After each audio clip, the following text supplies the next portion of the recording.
Secretario General de la Asociación Bancaria. Sergio, ¿cómo va? Buen día. Hola, ¿cómo estás? Un gusto saludarte y un gusto saludar a toda la audiencia. Bueno, ¿cómo estás viendo, cómo ves este plan económico que ayer dio el puntapié inicial con una conferencia de prensa conjunta entre el presidente Javier Milei y él, el secretario del Tesoro de los Estados Unidos, donde prácticamente la Argentina queda a merced de Estados Unidos con un intento de acuerdo o un nuevo ALCA?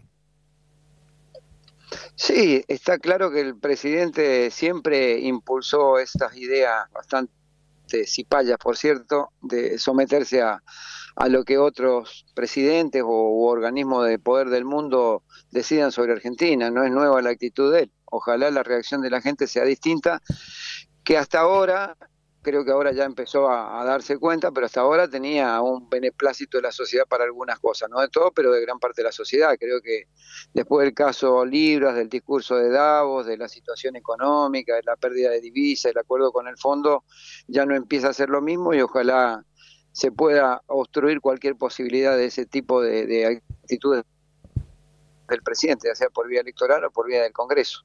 Respecto a la visita de ayer del estadounidense que estuvo por acá, creo que lo más relevante es lo que no se le ha dado tanta trascendencia, pero en una de las declaraciones hizo referencia de que no iban a hacer aportes extras de dinero, con lo cual si la idea era, además del préstamo del fondo, recibir alguna ayuda económica, creo que ayer, por lo que leí en algunas de las declaraciones de la conferencia de prensa, hizo referencia a que no iban a avanzar en ninguna ampliación por parte de ellos, de Estados Unidos, de ningún tipo de asistencia financiera. Y eso lo pone en una situación de ver si le alcanza lo que le dio el fondo o lo que le va a dar el fondo o no. Al que no le va a alcanzar seguramente va a ser al pueblo argentino, que es el que lo termina pagando y el que recibe los condicionamientos de este préstamo. Lo que sí yo no entiendo cómo la Argentina nuevamente apuesta a la timba. No entiendo. Bueno, es el tercer carry trade de Caputo. Primero lo hizo como ministro de Economía, después lo hizo como presidente del Banco Central y ahora lo vuelve a hacer como ministro de Economía, pero de otro gobierno, ¿no? En donde las facilidades para extraer dólares a partir de ahora vuelven a favorecer lo que vos correctamente denominas la timba financiera.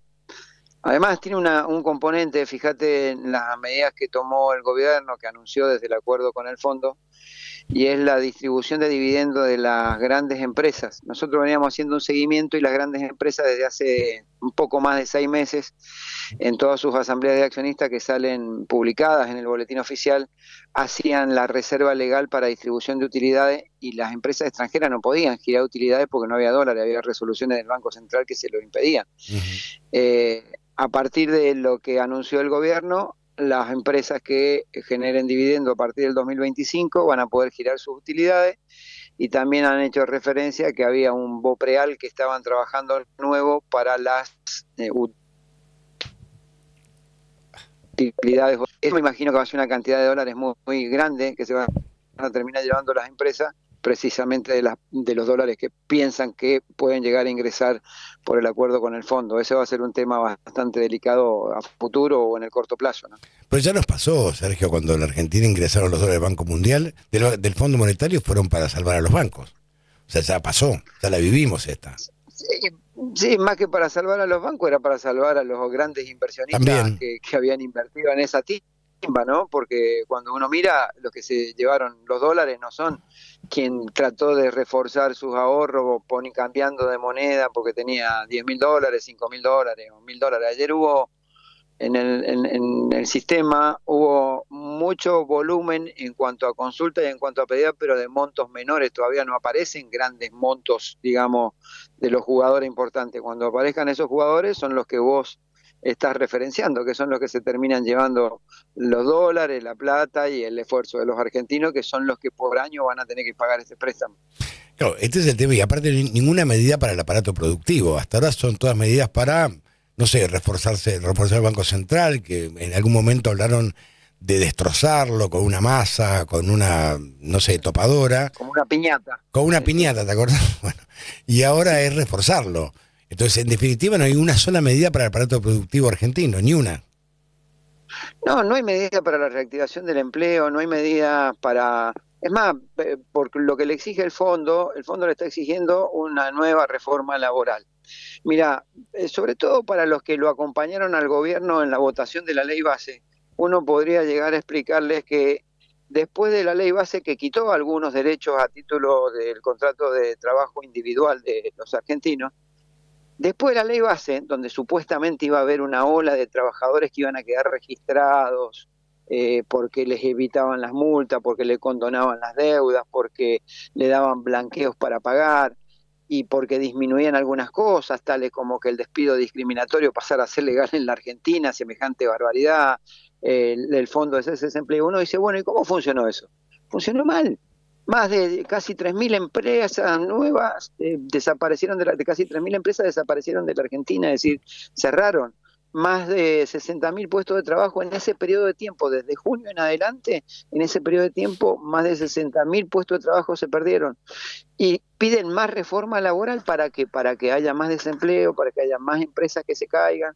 Si el problema no son los derechos de los trabajadores, ni son los subsidios que puede recibir algún tipo de tasa de interés de los sectores productivos. El problema pasa a ser la apertura indiscriminada de importaciones, el problema pasa a ser un tipo de cambio que favorece la especulación y cómo va a favorecer este acuerdo con el fondo. El problema son otros.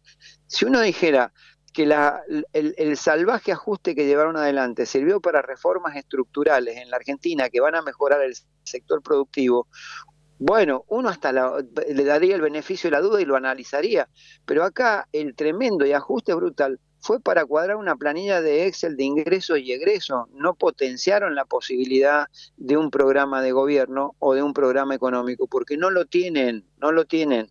Lo que tienen es un programa de ajuste continuo que para colmo lo hacen sobre la base de la ilegalidad de no tener presupuesto por 2 años seguidos, es decir, gobiernan por decreto a través del decreto 70.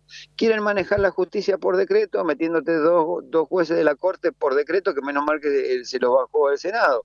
Y paralelamente las finanzas las manejan por decreto, porque por decreto llevaron no una ley, sino que llevaron un decreto de necesidad y urgencia que los habilitó a este acuerdo con el fondo, que es vergonzoso. Le dieron un cheque en blanco decididamente, porque lo que firmaron o lo que votaron los legisladores que lo acompañaron fue precisamente que le autorizaban al gobierno a darle conformidad al acuerdo que se celebrará, decía hasta eso el artículo primero, el acuerdo que se celebrará, es decir, no había acuerdo, votaron eso.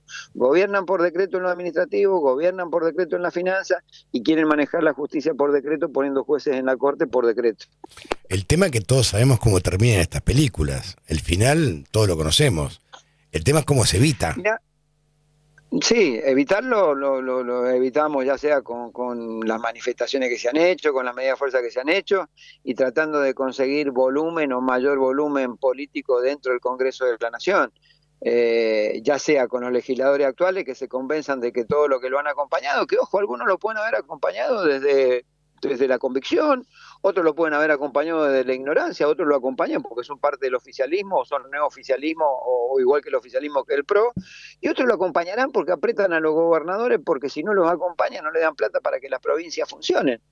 Cualquiera de esos escenarios, lo que tiene que empezar a demostrar es con claridad que no funciona lo que están haciendo, y funciona, no es que no funciona, funciona mal, y más tarde que temprano, más temprano que tarde, va a terminar siendo para la sociedad un dolor inmenso, no solo porque va a dilapidarse el esfuerzo una vez más de la sociedad, sino porque la gente ya la está pasando muy mal y la va a pasar peor con este tipo de política. Ojalá lo entiendan y se puedan construir nuevas mayorías en el Congreso con los que están o con los que vengan después de la elección de octubre y que pueda llegar a ponerle un dique de contención a estas situaciones que el presidente y que este gobierno ocasiona para el mal de todos los argentinos. Sergio, te mando un abrazo enorme, gracias. Gracias a vos, Fernando, un abrazo a toda audiencia. Hasta luego. Un abrazo. Sergio Palacio, diputado nacional, Unión por la Patria y secretario general de la Asociación Bancaria. Después vamos a hablar